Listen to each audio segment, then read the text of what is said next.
अल्हम्दुलिल्लाह नहमदुहु व नस्तईनुहु व नस्तगफिरुहु व नऊज़ु बिल्लाहि मिन शुरूरि अनफुसिना व मिन सय्यिआति अअमालिना मन यहदिहिल्लाहु फला मुदिल्ल लहु व मन युद्लिलहु फला हादिय लहु व अशहदु अन ला इलाहा इल्लल्लाहु वहदहु ला शरीका लहु वअशहदु अन्ना मुहम्मदन अब्दुहु व रसूलुहु अम्मा बअद फ़इन्ना खैरल हदीस किताबुल्लाह व खैरल हदी हदी मुहम्मद व शर्रल उमूरि मुहदसातुहा व कुल्लु मुहदसतिन बिदअह व कुल्लु बिदअतिन दलाला व कुल्लु दलालतिन फिन्नार अम्मा बअद फ़अऊज़ु बिल्लाहि मिनश शैतानिर रजीम बिस्मिल्लाहिर रहमानिर रहीम वक़ाल सुब्हानहु व तआला फ़ी कलामिहिल मजीद फ़अऊज़ु बिल्लाहि मिनश शैतानिर रजीम अल यौमा अकमलतु लकुम दीनकुम व अतममतु अलैकुम इला आखिर आया वक़ाल सुब्हानहु व तआला फ़ी कलामिहिल मजीद फ़अऊज़ु बिल्लाहि मिनश शैतानिर रजीम वमन यब्तगि गैरल इस्लामि दीनन फलन युक़बल मिन्हु व हुवा फ़िल आखिरति मिनल ख़ासिरीन अन आयशा रज़ियल्लाहु तआला अन्हा क़ालत क़ाल रसूलुल्लाह सल्लल्लाहु अलैहि वसल्लम मन अहदस फ़ी अम्रिना हाज़ा मा लैसा मिन्हु फ़हुवा रद्दुन। समस्त प्रशंसा आल्लाह सुब्हानाहु व तआलार जन्य, सकले बोले अल्हम्दुलिल्लाह। तारपरे दरूद पाठ करी शेष नबीर प्रति सकले बोले अल्लाहुम्मा सल्लि अलैहि अल्लाहुम्मा बारिक अलैहि। सम्मानित उपस्थिति, आज के जुमार खुतबाय संक्षिप्त समय आलोचनार विषय ईदे मिलादुन नबी। ए विषय के सामने रेखे कुरान एवं हादिस थेके किछु कथा बोलार चेष्टा करब इंशाअल्लाहुल आज़ीज़ व मा तौफीकी इल्ला बिल्लाह। ईद शब्देर अर्थ आमादेर सकलेरই जाना। एटार अर्थ जेहेतु आमरा मुसलिम बछरे दुईटा ईद पाई, सो आनंद उल्लास जेई काजगुलो आमरा करी, ईद माने खुशी आनंद उल्लास, सेटा आमरा खूब भालोभाबे बुझी बा जानी। एखन कथा होच्छे मिलाद शब्देर अर्थ की। मिलाद এই দিকে যদি আমরা লক্ষ্য করি তাহলে শব্দের অর্থ হবে জন্মগ্রহণ করা। মিলাদ শব্দের অর্থ জন্মগ্রহণ করা। নাম দেওয়া হয়েছে মিলাদুন নবী, মানে নবী সাল্লাল্লাহু আলাইহি ওয়াসাল্লামের জন্মদিবস বা জন্মদিন। এখন এই মিলাদ শব্দকে আরবিতে কয়েকটি ভাষায় বা কয়েকটি শব্দে বলা যায় যেটা ব্যবহৃত হয়েছে। মৌলুদ, মাউলুদ, মাউলিদ, মিলাদুন নবী, বিভিন্ন আপনার শব্দ এসেছে। আচ্ছা, নবী সাল্লাল্লাহু আলাইহি ওয়াসাল্লামের জন্ম মুহূর্ত দেখেন, আজকে আমাদের নিজেদের অজ্ঞতার কারণে আজকে আমরা প্রচণ্ড ধোঁকা খাচ্ছি। আল্লাহ পাক রব্বুল আলামিন যখন আদম আলাইহিস সালামকে সৃষ্টি করেছিলেন তখনও কিন্তু ধোঁকা দেওয়ার জন্য একজন ছিল। আপনারা জানেন যে ইবলিস শয়তান, আমরা এটা মনে হয় জানি স্পষ্টভাবে যে ইবলিস শয়তান হচ্ছে ফেরেশতাদের সর্দার ছিল, এটা আমাদের ধারণা, তাই না? ইবলিস শয়তান এত আবেদ ব্যক্তি ছিল, মূলত কিন্তু সে জিন, মূলত সে কিন্তু জিন। আগুন দিয়ে তৈরি, ফেরেশতারা নূর দিয়ে তৈরি, আদম মাটি দিয়ে তৈরি। মূলত নূরের সাথে সে অ্যাডজাস্ট হয়ে চলছিল এটার কারণ সে এত বেশি ইবাদত গুজার ব্যক্তি ছিল, সে এত বেশি আবেদ ব্যক্তি ছিল যে আল্লাহ তাকে এই ক্ষমতা দিয়েছিলেন, মানে জিনদের সর্দার আল্লাহ তাকে এই ক্ষমতা দিয়েছিলেন, তুমি ফেরেশতাদের সাথে মিশতে পারবা বা তাদের সাথে থাকতে পারবা।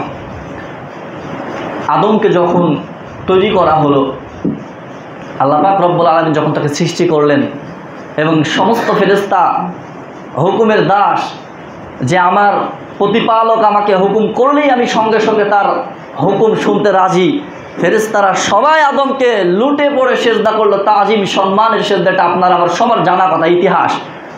তো ওই যে অহংকারী আগুনের তৈরি জিন, সে বলছে প্রয়োজন নাই, আমি পারবো না। আল্লাহ পাক রব্বুল আলামিন ইবলিসকে বলছে, তোমাকে কিসে বাধা দিল যে আদমকে আমি আমার 2 হাত দিয়ে সৃষ্টি করলাম, তোমাকে কিসে বাধা দিল তাকে সেজদা করতে? অহংকার, অহংকার তাকে আটকে দিয়েছিল।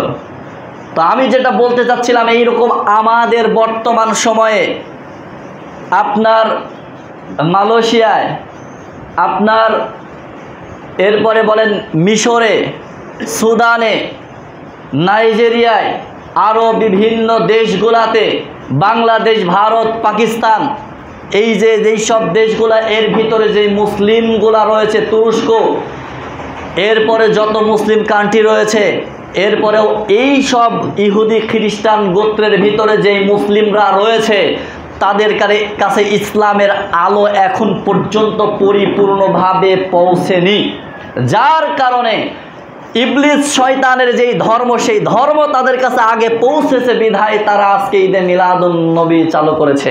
এখন যদি আপনাকে বলতে যাই, আমি শুরুতে এই জন্যই বললাম যে ইবলিস আবেদ ছিল, আলেম ছিল, জ্ঞানী ছিল, ইবাদত গুজারি ব্যক্তিত্ব ছিল জিন, কিন্তু সে অহংকার করার কারণে, আজকে আল্লাহর কথাকে অমান্য করার কারণে ইবলিস শয়তান, তাই না? বর্তমানে এই টুপি, জুব্বা, পাগড়ি, লম্বা দাড়ি সব কিছু নিয়ে বর্তমানে ভেষ ধারণ করে ঘুরে বেড়াচ্ছে আমাদের মাঝে, ইসলামের দাওয়াত দিচ্ছে, সব কিছু করছে আমাদের মাঝে। এরকম ইবলিস মার্কা কিছু লোক সমাজে আছে, তারা হচ্ছে হুজুর। কথা বুঝতে পেরেছেন? তারা হচ্ছে আমাদের মতো হুজুর, যারা পাক ভারতে, পাকিস্তানে, আপনার বাংলাদেশে, উপমহাদেশের সমস্ত রাষ্ট্রগুলোতে, এই যেখানে যেখানে যা করার দরকার তারা ইবলিসের দায়িত্বগুলো পালন করছে। আমি আপনাকে উৎপত্তিটা একটু বলি, পুরোটা নিয়ে আলোচনা করছি, একটু উৎপত্তিটা শুনেন। এই ঈদে মিলাদুন নবী, এটার জন্ম হইল কখন? ক্রুসেড বিজেতা মিশরের সুলতান সালাউদ্দিন আইয়ুবী 532 থেকে, বা তার জন্ম বলছি, 532 থেকে আপনার 589। এখন মনে করেন এরবাল এলাকার গভর্নর আবু সাইদ মুজাফফরউদ্দিন কুকুবুরি, তিনি সর্বপ্রথম আপনার 604, কারো মতে 625 হিজরিতে মিলাদুন নবীর প্রচলন ঘটিয়েছেন। কথা বুঝতে পেরেছেন? মিশরে আপনার 604 অথবা 625, মুহাম্মদ সাল্লাল্লাহু আলাইহি ওয়াসাল্লাম মরার 519 বছর অথবা 624 বছর পরে, মুহাম্মদ সাল্লাল্লাহু আলাইহি ওয়াসাল্লাম ইন্তেকাল করার পরে 519 অথবা 624 বছর পরে ঈদে মিলাদুন নবী, মুহাম্মদ সাল্লাল্লাহু আলাইহি ওয়াসাল্লামের জন্মদিবস পালন করা, উদযাপন করা সিস্টেম মুসলিমদের রক্তের সাথে মিশে গেছে। কারা করলো এই কাজ? কথা বুঝেননি?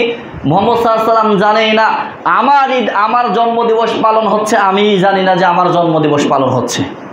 আজকে আমরা মানুষ কিছু আছে সমাজে, মরে গেলেও বিপদ। সমাজে এরকম কিছু মানুষ আছে যে মরে গেলেও বিপদ। কেন? যারা দুনিয়াতে বিচরণ করছে এদের কারণে, এরা বিদআত সৃষ্টি করছে। ও মরে গেছে, যাওয়ার পরে ওর ওখানে গিয়ে খেজুরের ডাল পুঁতছে, দোয়া করছে, 40 খাওয়াচ্ছে, এই খাওয়াও, ওই খাওয়া, এই করো, ওই করো, এগুলো হচ্ছে। মানে মরাও বিপদ। কথা বুঝতে পারেননি? আল্লাহর নবী মরে গেছেন 500 বছর আগে, 600 বছর আগে। সেই ব্যক্তির ঈদে মিলাদুন নবী মানে জন্ম দিবস পালন করা হচ্ছে, এত বছর পরে চালু হয়েছে। এই মুহাম্মদ সাল্লাল্লাহু আলাইহি ওয়াসাল্লাম যখন মৃত্যুবরণ করেন তখন থেকে আবু বকর রাদিয়াল্লাহু তাআলা আনহু, ওমর রাদিয়াল্লাহু তাআলা আনহু, উসমান রাদিয়াল্লাহু তাআলা আনহু, আলী রাদিয়াল্লাহু তাআলা আনহু, এদের এক একজনের মানে রাষ্ট্রীয় ক্ষমতার যে মেয়াদকাল, সেই মেয়াদকালটা তো আপনারা জানেনই টুকিটাকি। এই যে সময়গুলা, যে কয়েক বছর কয়েক মাস এইভাবে যে সময়গুলো গেছে, এরপরে আরও সাহাবিরা ছিল, আরও সাহাবি যারা ছিল, তাবেঈনরা ছিল, তাবেঈনরা ছিল, খোলাফায়ে রাশেদিনরা ছিল। এত যুগ পার হওয়ার পরে এখন আমাদের কাছে চলে এসেছে ঈদে মিলাদুন্নবী। তারা করেনি, তাদের থেকে কোনো প্রমাণ নেই, আপনাকে দিচ্ছি, একটু অপেক্ষা করেন। এই যে এবার আসুন, মিলাদুন্নবী যে স্পষ্ট বিদআত, এ ব্যাপারে রাসূল সাল্লাল্লাহু আলাইহি ওয়াসাল্লাম ঘাটাঘাটি করে দেখলাম বড় বড় মুহাদ্দিস যারা আপনার ভারতের আমাদের আহলুল হাদিস বিদ্বেষী, আমাদের আহলুল হাদিসকে দেখতে পারে না, সহ্য করতে পারে না, এরকম কিছু বড় বড় বিদ্বান যারা রয়েছেন, তারা নিজেই বলেছেন ঈদে মিলাদুন্নবী একটি স্পষ্ট বিদআত, ঈদে মিলাদুন্নবী স্পষ্ট বিদআত, ঈদে মিলাদুন্নবী পালন করা চলবে না, পালন করা যাবে না। আরে এত কথা মুহাম্মদ সাল্লাল্লাহু আলাইহি ওয়াসাল্লাম বলছেন যে একটি হাদিসে, বুখারীর একটি হাদিসে আপনার প্রমাণ দিচ্ছে যে আমি মুহাম্মদ, আমার জন্ম হয়েছে সোমবার, মৃত্যু হয়েছে সোমবার। তো এখন কথা হচ্ছে ঈদে মিলাদুন্নবী যদি জন্ম দিবস, আজকে কি বার? শুক্রবার, 12ই রবিউল আউয়াল আজকেই তো, নাকি 12ই রবিউল আউয়াল আজকে না? আজকে তো মনে হয় দেখলাম আমি, যদি আজকেই হয়ে থাকে অথবা গতকালকে গেছে অথবা শনিবারে যদি হয়ে থাকে, তাহলে সোমবার কবে হলো? আল্লাহ নবী তো বলছে আমার জন্ম সোমবারে হয়েছে, তাহলে সোমবার কবে পড়লো? হয় শুক্রবার না তো শনিবার। 12ই রবিউল আউয়াল যে মুহাম্মদ সাল্লাল্লাহু আলাইহি ওয়াসাল্লামের জন্মদিবস, এ ব্যাপার নিয়েও ঝামেলা। কেউ বলছেন যে 9 রবিউল আউয়াল, কেউ বলছে 12ই রবিউল আউয়াল, কেউ বলছে 12ই রবিউল আউয়াল মৃত্যু দিবস। এ ব্যাপারেও মেলা কথা। তাহলে দেখেন এত ফিতনা ফাসাদ। আপনি পবিত্র, আপনার শরীরে যেই লেবাস আছে সেটাও পবিত্র, আপনি আপনার নিয়াত সঠিক যে আপনি এখন ফজরের 2 রাকাত ফরজ সালাত আদায় করবেন, নিয়াত করেছেন বা আপনার নিয়াত এটা যে আপনি এখন ফজরের 2 রাকাত সালাতটা আদায় করবেন, কিন্তু আপনার সেজদা দেওয়ার স্থানটা হয়েছে কবর। বুঝেননি? আপনার সব ঠিক আছে, সব কিছু ক্লিয়ার, কিন্তু আপনার সেজদা দেওয়ার জায়গাটা হলো কবর। আপনার সালাত হবে? আপনার সালাত কখনো হবে? আপনি বৈধ করতে গিয়ে বলছেন যে বিদআতে সাইয়্যা আর বিদআতে হাসানা, একটা বিদআত ভালো আর একটা বিদআত খারাপ। আপনাকে এ ব্যাপারেও বলছে একটু থামেন, বিদআতের ভালো খারাপের কি আছে? যেটাই দিনের ভিতরে, যেটাই আমল করার জন্য, যেখান থেকেই নেকি পাওয়ার জন্য দিনের খুঁটি দিন বলে চালিয়ে দেওয়া হবে, ওইটাই তো নিকৃষ্টতম বিদআত। জাবের রাদিয়াল্লাহু তাআলা আনহু বলছেন, আল্লাহর নবী বলছেন, আম্মা বাদ ফাইন্না খায়রুল হাদিসি কিতাবুল্লাহ, সব থেকে শ্রেষ্ঠ, সব থেকে উত্তম কথা হচ্ছে আল্লাহর কথা। ফাইন্না খায়রুল হাদিসি কিতাবুল্লাহ ওয়া খায়রুল হাদি ওয়াহাবু মুহাম্মদ, এবং সব থেকে উত্তম, সব থেকে ভালো পথ হচ্ছে মুহাম্মদ সাল্লাল্লাহু আলাইহি ওয়াসাল্লামের পথ। এরপরে বলছেন যে কুল্লু বিদআতিন দালালা, প্রত্যেকটি বিদআতি হচ্ছে পথভ্রষ্ট, প্রত্যেকটি বিদআতি হলো গুমরাহি। এত কথা, এত স্পষ্ট ভাষায় সব কিছু বলার পরেও আজকে কিছু রাফেজি আকিদার লোক, যেমন আপনার শিয়া, পাকিস্তানের সব শিয়া, এরপরে আপনার কিছু সুন্নি, আমাদের বাংলাদেশে সুন্নি আর চুন্নি এটার অভাব নাই। বাংলাদেশে যখন আমাদের স্বৈরাচারী শাসন চলছিল, তখনকার একজন প্রখ্যাত আলেম, আমি তাকে আলেম বলেই মানি, ইবলিসকেও আলেম বলেই মানি, কিন্তু সেও তো জ্ঞানী, ও জ্ঞানী। সে বলছে যে ঈদে মিলাদুন্নবী হলো পৃথিবীতে সব থেকে শ্রেষ্ঠ ঈদ। নাউজুবিল্লাহ বলবেন না কেউ? আল্লাহর নবী বললেন যে ঈদে মিলাদুন্নবী নাই। আল্লাহর নবী কয়টা দিছে মুসলিমদের জন্য? বছরে 2টা, একটা ঈদুল আজহা, একটা ঈদুল ফিতর। এই 2টা ঈদের পরে আর কোনো ঈদ নাই। আল্লাহর নবীর থেকে কোনো ঈদ প্রমাণ আসে না। মুহাম্মদ সাল্লাল্লাহু আলাইহি ওয়াসাল্লাম চাইলেই যখনই দেখতেন তখনই তিনি ইহুদি নাসারাদের বিরোধিতা করতেন। এই যে আপনার এই ঈদে মিলাদুন্নবী, এটা ইহুদি নাসারা খ্রিস্টানদের সৃষ্টি একটা সিস্টেম, এইটা সুন্নিদের সৃষ্টি একটা সিস্টেম। যারা সুন্নি জামাত, যারা শিয়া জামাত, যারা রাফেজি, যারা খারেজি, যারা জাবরিয়া, যারা মুতাজিলি, এদের এই অবস্থা। আহলুস সুন্নাহ ওয়াল জামাতের কোনো ব্যক্তিত্ব এই আপনার ঈদে মিলাদুন্নবী পালন করতে পারে না, এত চিন্তা মাথায় নিয়ে আসতেই পারে না। আসলেও আমরা এগুলা বিষয় নিয়ে ভাবি না, যার কারণে এগুলা বিষয় আমাদের সামনে আসে না। এই জন্য সময় ঠিক থাকে না যে কবে ঈদে মিলাদুন্নবী, আমরা জানি না কবে ঈদে মিলাদুন্নবী, এটা আমরা জানি না, কারণ আমরা তো এদিকে যাই না। যেটা আমরা সহি পাই, যেটা আমরা সঠিক পাই, যে বিষয়টা আমরা কোরআন হাদিসে পাই, সেই বিষয়টাকে আমরা বারবার সুন্দরভাবে মেনে নেওয়ার চেষ্টা করি। আল্লাহ পাক রব্বুল আলামিন আমাদের সেই সুযোগটা যেন, যতদিন পৃথিবীতে জীবিত থাকবো ততদিন যেন কোরআন এবং সহিহ সুন্নাহ মেনেই জীবনযাপন করার তৌফিক দান করে, আল্লাহুম্মা আমিন। এবার আসুন, আপনাদেরকে যেটা বলছিলাম, উপমহাদেশের যে কিছু ওলামায়ে কেরাম রয়েছে যারা আপনার আহলুল হাদিস বিদ্বেষী, আহলুল হাদিস বিরোধী, তাদের কিছু কিছু মুহাদ্দিসদের নাম আমি আপনাদেরকে বলছি। মুজাদ্দিদ আল-পেসানি, শায়েখ আহমদ সারহিন্দি, আল্লামা হযরত সিন্দি, রশিদ আহমদ গাঙ্গোহী, আশরাফ আলী থানভী, মাহমুদুল হাসান দেওবন্দি, আহমদ আলী সাহারানপুরি প্রমুখ ওলামায়ে কেরাম যারা আহলুল হাদিস বিদ্বানগণদেরকে আপনার কি বলে যে দেখতে পারে না, মানে আহলুল হাদিসকে দেখতে পারে না, কঠোর হানাফিপন্থী আলেম, তারা বলছে যে প্রচলিত মিলাদ অনুষ্ঠান বিদআত ও গুনাহের কাজ। আমরা বলিনি, ওরাই বলছে, যাদের অনুসারীরা মানে তারাই এটা বলছে। আপনার এই যে এখানে যে কথাটা আগেই বলেছি 9 রবিউল আউয়াল অথবা 12, সেই কথাটা চলে গেছে। এখন আমার আপনার যেই কাজ সেটা হচ্ছে মিলাদুন্নবী যারা জায়েজ করতে চায় তাদের কিছু দলিল আছে। তারা বলে যে আমরা মিলাদুন্নবী জায়েজ করতে চাই কারণ সেই দিনে কিছু মানুষকে আমরা কোরআন এবং হাদিসের কথা, এক কথায় ওয়াজ শোনাতে পারি। ওয়াজ তো বিভিন্ন ধরনের হয়ে থাকে, লেকচার তো বিভিন্ন ধরনের হয়ে থাকে, বক্তৃতা তো যে কেউ দিতে পারে, বিভিন্ন ধরনের বক্তৃতা হয়ে থাকে। সো এখন আপনি যেটাই করেন, এক কথায় ওয়াজ শোনাতেছে। আমরা বলি কোরআন এবং সহিহ সুন্নাহ থেকে কিছু আলোচনা করব, আর তারা ইসরায়েলি কিছু আপনার রীতি কওলি, কিছু কাহিনী, নৃত্য, গজল, গান, এই সবগুলো নিয়ে তারা মেতে থাকে।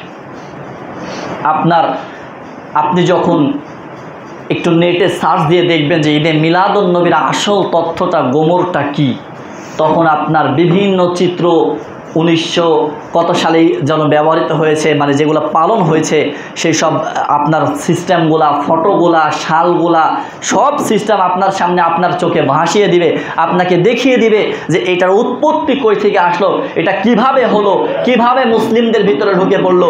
আজকে রাফেদিদের কারণে, সুন্নিদের কারণে আপনাদের একেবারে খুব সুন্দর প্রচলিত একটা মুখ, ওই যে আপনার কি কয়, তাহিরির একটা নামের সামনে টাইটেল আছে কিছু, টাইটেলটা লাগাতে চাচ্ছি, এই জন্য আমার মনে আসছে না। তো ওই গতকালকে দেখলাম যে তাহির ঈদে মিলাদুন্নবীর জন্য আপনার মিছিল বের করেছে।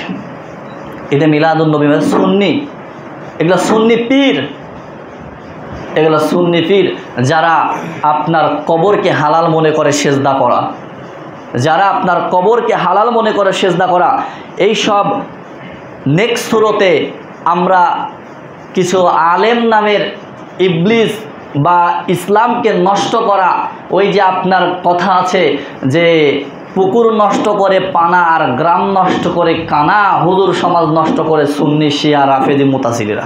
কথা বুঝতে পেরেছেন? তাদেরকে আমরা যাচাই বাছাই করি না।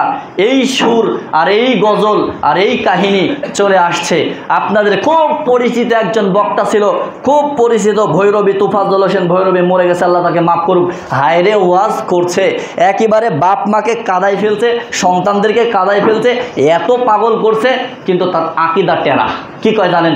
কয় যে শরীয়তের মাদ্রাসাতে পড়া যাবে না, মারফতের মাদ্রাসায় পড়তে হবে। ওরে পীর! কথা বুঝতে পারছেন? কি পীর তাহলে ভাবেন? কয় যে শরীয়তের মাদ্রাসায় না পড়ে মারাফতের মাদ্রাসায় পড়তে হবে। তার জ্ঞানই নেই যে শরীয়ত কি আর মারাফত কি। মারাফত হচ্ছে ফকির, পীর ফকির, আর শরীয়ত হচ্ছে আল্লাহ এবং মুহাম্মদ সাল্লাল্লাহু আলাইহি ওয়াসাল্লামের কোরআন এবং হাদিস। এই শরীয়তের আমি নিজেও ছোটোকালে আমি নিজেও তার ভালো ভক্ত ছিলাম। এই যে মাইকে যায় না আমাদের গ্রাম দিয়ে, এই যে ভাঙড়ি নেয় আর মজা দেয়, ছোটোবেলায় দৌড়াইতাম, সেই সুর করে ওয়াজ করতো বাপ মায়ের। একদিন আমি বলেই দিয়েছি যে আমি ওর মাদ্রাসায় পড়ব। পরে যখন বোঝা শিখলাম, হক আর বাতিল যখন বোঝা শিখলাম, সত্য আর মিথ্যা যখন যাচাই বাছাই করা শিখলাম, তখন দেখলাম কয় আমার নিজে গানে শোনা এই কথা বলছে শরীয়তের মাদ্রাসা পার করে মারাফতের মাদ্রাসায় পড়তে হবে। বাপরে বাপ, মানে পীরে কামেল হওয়া লাগবে। আল্লাহ রহম করুক। সম্মানিত উপস্থিতি, এবার আসুন, এখন এখানে তো এই ব্যাপারে অনেক কথাই আছে, আমি কিছু কথা আপনাদেরকে যেটা বলি, ইমামদের চারটা যে মাযহাব আমাদের মধ্যে চালু রয়েছে, এই চার মাযহাবের ইমামরা কি বলছে ঈদে মিলাদুন নবী সম্পর্কে একটু বলি। দেখেন, আজকে আমাদের তো নবী সাল্লাল্লাহু আলাইহি ওয়াসাল্লাম যে কথা বলে গেছেন, এরপরে মনে করেন যে সাহাবীরা বলে গেছেন, খোলাফায়ে রাশিদিন বলে গেছেন, তাবেঈনরা বলে গেছেন, তাবেঈনরা, এগুলো আমাদের ঢুকে না মাথায়। এই আমাদের হুজুর, এই 2 টাকার হুজুর মসজিদের ইমাম যা বলছে ওইটাই আমাদের কানে আগে ঢুকে, আর ওইটাই আমরা ঠাকুর করি আর মানি। নাউজুবিল্লাহ। এগুলো আমাদের চলছে, এগুলো আমাদের ভিতরে চলছে। আপনি কাক পরিষ্কার পরিচ্ছন্ন মনে করবেন? ঈমান যদি, আমল যদি, আকীদা যদি পরিষ্কার পরিচ্ছন্ন না হয়, তাহলে আমার আপনার কি হবে জীবনে? আল্লাহ পাক রব্বুল আলামিন এত সুন্দর ঘোষণা দিয়ে বলছেন, আলিয়াউমা আকমালতু লাকুম দীনাকুম ওয়া আতমামতু আলাইকুম নিয়ামাতি। আল্লাহ পাক রব্বুল আলামিন বলছেন, সমস্ত ধর্মের মধ্যে থেকে আমি তোমাদেরকে পরিপূর্ণ একটি ধর্ম খুঁজে বের করলাম, সেটা হচ্ছে ইসলাম। সেটা হলো ইসলাম ধর্ম। আবার আল্লাহ বলছেন সূরা আলে ইমরানের কত 85 নম্বর আয়াতে, তিনি বলছেন যে ওমাইয়াবতাগি গায়রাল ইসলামি দীনান ফালা ইউকবালা মিনহু ওয়া হুয়া ফিল আখিরাতি মিনাল খাসিরিন। যে ব্যক্তি আল্লাহর ধর্ম ইসলাম বাদ দিয়ে তাগুতের কোনো ধর্ম অনুসরণ করবে, মানুষের তৈরি কোনো রীতিনীতি অনুসরণ করবে, সেটা বাতিল। সেটা কি? বাতিল। তাহলে দেখেন, আজকে আল্লাহ দিয়েছে সেই 1400, 1500, 2000 বছর আগে যেই রীতি, কোরআন মাজিদ, হাদিস, মুহাম্মদ সাল্লাল্লাহু আলাইহি ওয়াসাল্লামের যে সিস্টেমটা, আমাদের সেই সিস্টেমগুলো বাদ করে আজকে আমরা এই যে সামনে যেগুলো ভাসছে, নিত্য নতুন যে বিষয়গুলো ভাসছে, আমরা সেই বিষয়গুলোকে নিয়ে আমরা ইবাদত মনে করে করছি, ইবাদত মনে করে এই বিষয়গুলো করছি। বিদআতীদের থেকে সাবধান থাকবেন সর্ব অবস্থায়। যদি বিদআতীদের থেকে সাবধান না থাকেন, তাহলে আমার আপনার ঈমান, আমল সব কিছুকে নষ্ট করবে। আমি এর আগেও আপনাদেরকে বলেছি, আজ বড় বড় বিদ্বানগণ বলেছেন যে বিদআতীদের সাথে কোনো সম্পর্ক রাখা যাবে না, না তাদের সাথে ছেলে সন্তান বিয়ে দেওয়া যাবে, না তাদের সাথে মেয়ে সন্তান বিয়ে দেওয়া যাবে, না তাদের সাথে কোনো সম্পর্ক, আত্মীয়তার সম্পর্ক করা যাবে। যদি করেন, তাহলে আপনার খাটে বাড়িতে ঘুন পোকা লেগে আপনার খাটকে যেমন কুরে কুরে খাচ্ছে, ঠিক বিদআতীদের একই অবস্থা, তারা আপনাকে কুরে কুরে কুরে কুরে খেয়ে একেবারে নাশ করে ফেলবে। এবার আসুন, আমার কথা কি 2 টাকার মূল্য আমি, এবার আপনি শুনুন। ইমাম আবু হানিফা, ভালোভাবে লক্ষ্য করবেন, আবু হানিফা যাকে আমরা ইমামে আজম বলি, সবাই মাথার তাজ মনে করি, হানাফি মাযহাবের একেবারে প্রখ্যাত ইমাম যিনি, তিনি বলছেন, তার চিন্তাধারা কী ছিল? তিনি কি কোনো বিদআতকে প্রশ্রয় দিতেন? তিনি কি কোনো বিদআতীকে প্রশ্রয় দিতেন? না, তার শাগরেদরা, তার ছাত্ররা, আমার উস্তাদ যেখানে গেছে যাক, আমার উস্তাদের পরে আমি বড় উস্তাদ, তখন আমি আমার আমলের ভিতরে, আমি আমার মুরিদদের ভিতরে, আমি আমার মুসল্লির ভিতরে, আমি আমার গ্রামের ভিতরে, আমি আমার মসজিদে উঠে আমি বিদআতকে প্রচলন করেছি, আমি বিদআতকে লালন করেছি, আমি বিদআতকে চালু করেছি। আমার কারণে আজকে আপনারা সরল মুনা মুসলিমগুলো ধ্বংস হচ্ছেন। আজকে আমি বলি না বিদআতের কথা, বিদায় আপনারা বিদআতে লিপ্ত রয়েছেন। আমি যদি বলি তাহলে তো কালকে আমাকে মিম্বার থেকে নামাবেন। আজকে বিদআতের ব্যাপারে বলে গেলে সামনের সপ্তাহে আর হুজুর রাখা যাবে না, ঠিক না?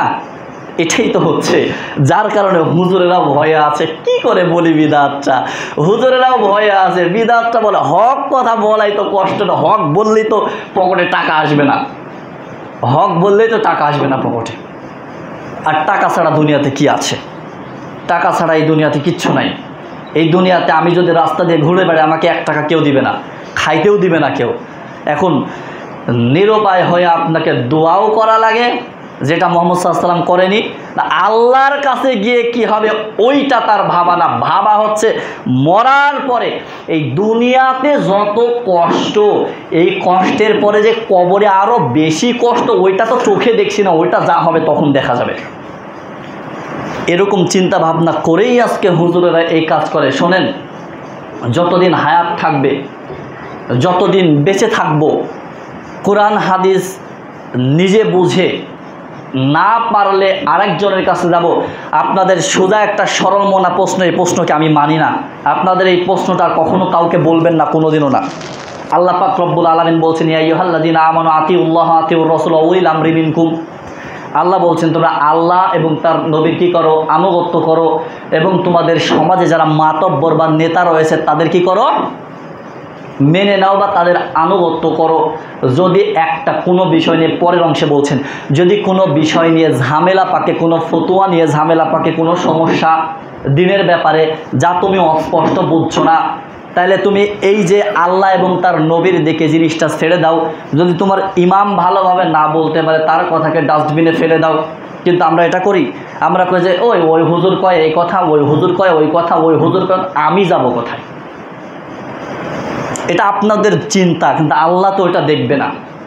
কিয়ামতের ময়দানে আল্লাহ তো আর ওইটা দেখবে না, আমাকে আপনাকে ধরবেই, আমাকে আপনাকে ধরবেই। সম্মানিত উপস্থিতি, আবু হানিফা রাহিমাহুল্লাহ তিনি ৮০ হিজরিতে জন্মগ্রহণ করেছেন, ১৫০ হিজরিতে মরে গেছেন। ৮০ হিজরিতে জন্মগ্রহণ করে ১৫০-এ মৃত্যুবরণ করেছেন। তার যুগে মিলাদের কোনো প্রচলন ছিল না। ইমাম আবু হানিফা বিদআতের ব্যাপারে বলছেন, সবচেয়ে খারাপ বিষয় হলো নতুন উদ্ভাবিত বিষয় বিদআত, আর প্রতিটি বিদআতই হলো গোমরাহি। এটা ইমাম আবু হানিফার কথা। ইমাম মালিক বলছেন, মালিকি মাযহাবের ইমাম, তিনি বলছেন ৯৩ হিজরিতে জন্ম আর আপনার ১৭৯ হিজরিতে মৃত্যু।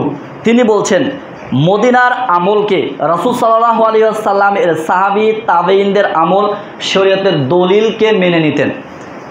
ইমাম মালিক তার জীবনে মুহাম্মদ সাল্লাল্লাহু আলাইহি ওয়াসাল্লামের যেই আমলটা ছিল, সাহাবীরা যেই আমলটা করত, এটাকেই তিনি দলিল হিসাবে বা শরীয়ত হিসাবে মানতেন।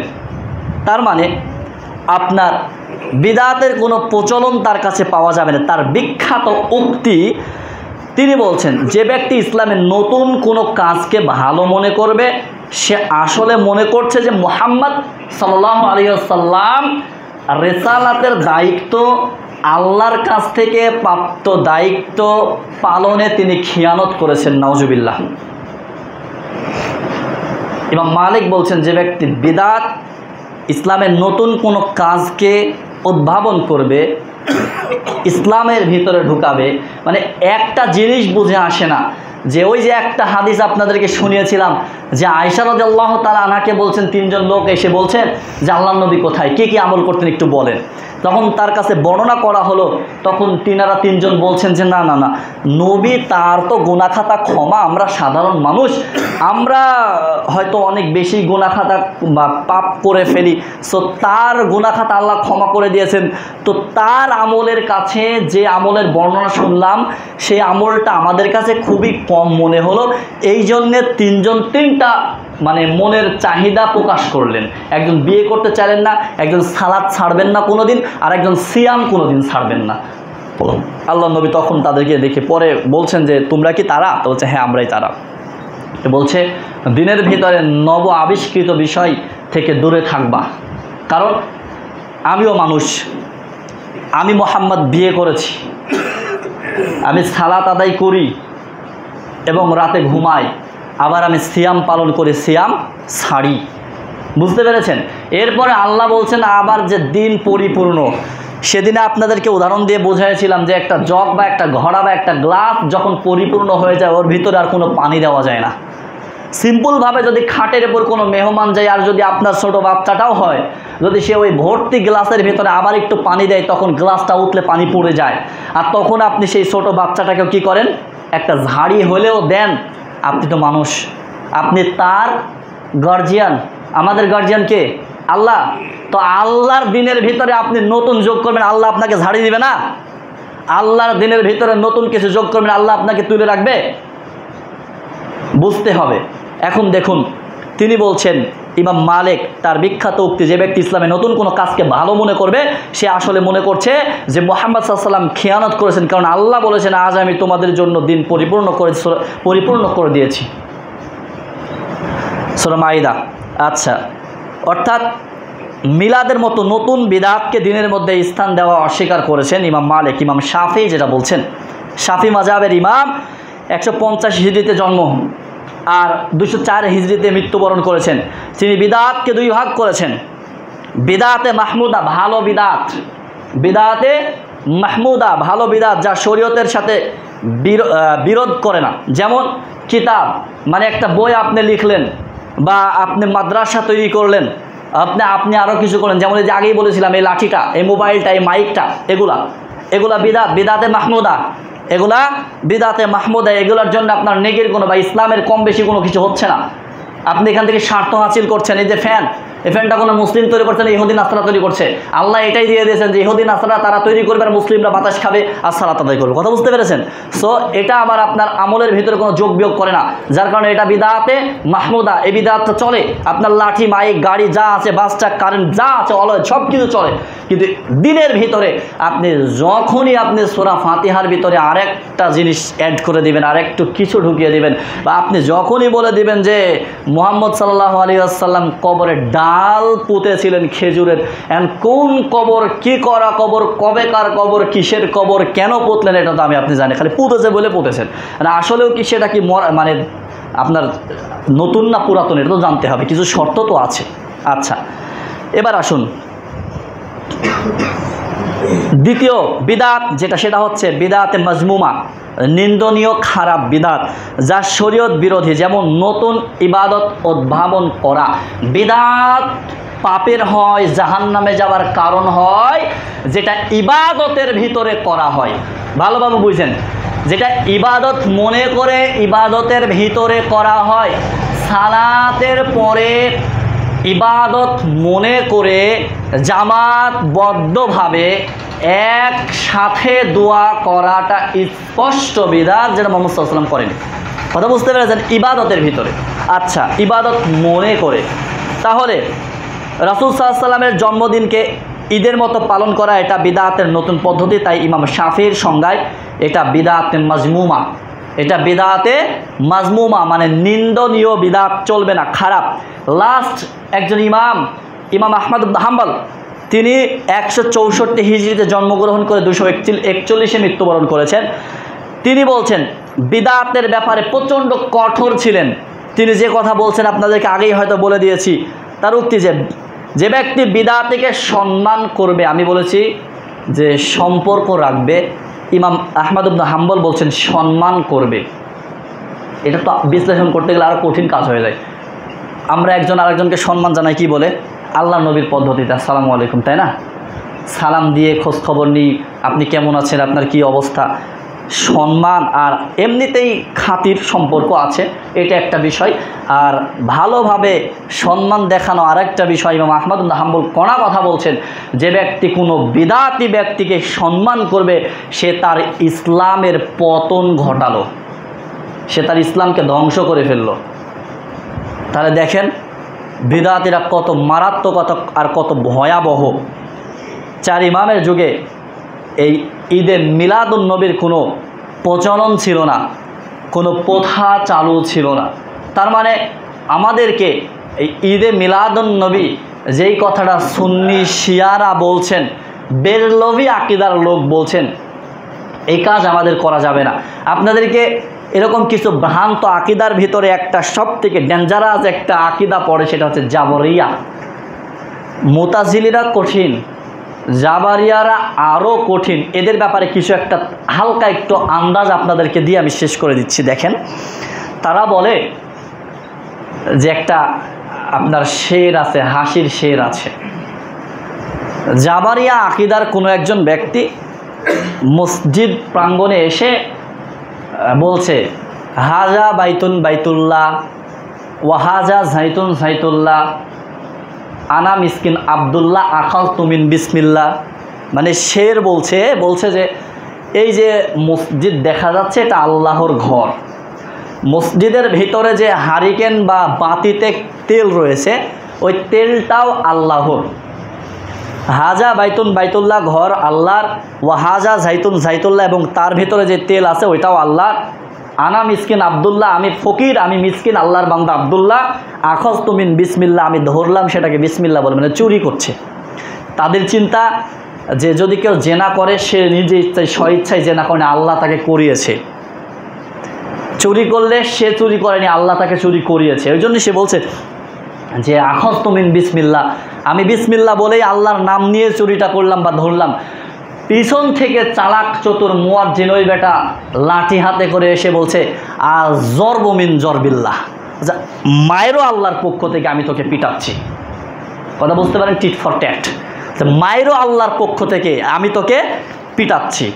কত সুন্দর একটা সিস্টেম যে আল্লাহর ঘর থেকে চুরি করছে, ঘরও আল্লাহর, তেলও আল্লাহর, আমি বান্দাটাও আল্লাহর, চুরি করলে কোনো সমস্যা নেই। কথা বুঝতে পারছেন? সো এটা হলো জাবরিয়া আকিদার লোকদের আকিদা বা তাদের চিন্তাধারা।